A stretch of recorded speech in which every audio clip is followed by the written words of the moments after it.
Jau pirmojoje Automoto laidoje kartu su vairavimo specialistais jums dalijome patarimus, kaip saugiai vairuoti žiemą esant slidžiai kelio dangai.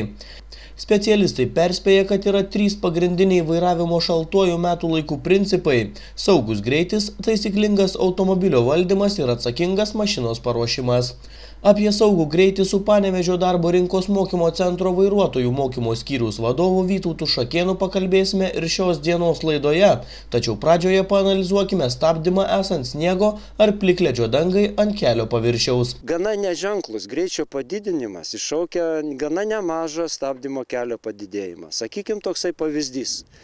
Važiuojant tik 5 km greičiau negu leistina gyvenvietėse, vietoj 50-55 km per valandą greičiu, stabdymo kelias pailgės apie 3 metrus.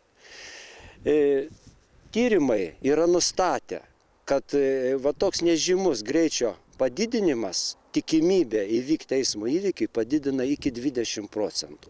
Dažniausiai dėl slidaus kelio įvykusiuose avarijose nukenčia tik transporto priemonės, tačiau šiandien susitikę su Vytautu dėmesį nusprendėme atkreipti į kur kas didesnę pėsčiųjų saugumo problemą.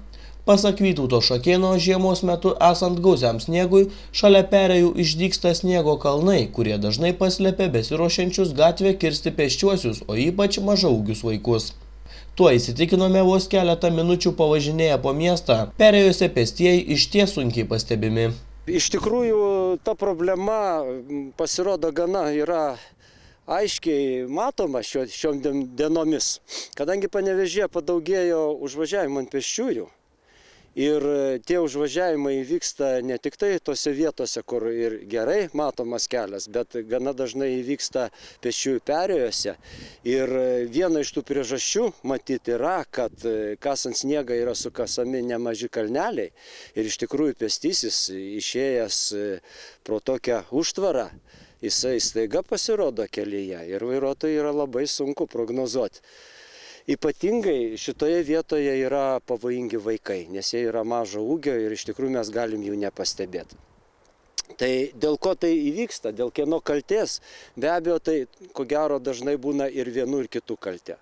Vairuotojai visada, mes prisiminkime tą paprastą taisyklę, jeigu mes artėjame prie pėsčiųjų perėjos, jeigu mes artėjame prie sankryžos, mes visada tikėkime, kad staiga kelyje gali pasirodyti pėstieji pro pusnis, pro sustojusias mašinas. Iš kitos pusės, ar pėstieji yra atsargus? Aš irgi galvoju, kad ne visada jie atsargus. Juk dažnai mes matome, kad pėstysis galvoja, šventas reikalas pėsčiųjų perėja, bet kada, bet kaip įžengus į tą pėsčiųjų perėją mane turės praleisti. Turbūt visi suprantame, kad judanti transporto priemonė staiga sustoti negali, tai yra neįmanoma. Todėl ir pėstieji turi laikytis eismo taisyklių, prisiminti, kad negalima ir pėsčiųjų perėją įžengti į ją, kada arti atvažiuojanti transporto priemonė, kada yra tas nesaugu. Kalbant apie pėsčiuosius ir vairuotojus žiemą, neįmanoma nekalbėti apie teisingą stabdymą ir saugaus greičio pasirinkimą. Todėl su Vytautu pokalbį pratęsėme uždaroje aikštelėje, kur atlikome šiokį tokį testą. Bandymų metu aiškinomės, kaip keičiasi automobilio stabdymo kelias, palaipsniui didinant automobilio greitį. Nors atlikdami testą greitį didinome vos 5 km per valandą, tačiau automobilis sustodavo vis arčiau įsivaizduojamojo pėsčiojo. Galiausiai manekenas buvo partrenktas. Pirmu atveju mes stabdėm važiuodami 30 km per valandą greičiu ir mes pastebėjom, kad mes tikrai išvengėm užvažiavimo ant pėsčiojo.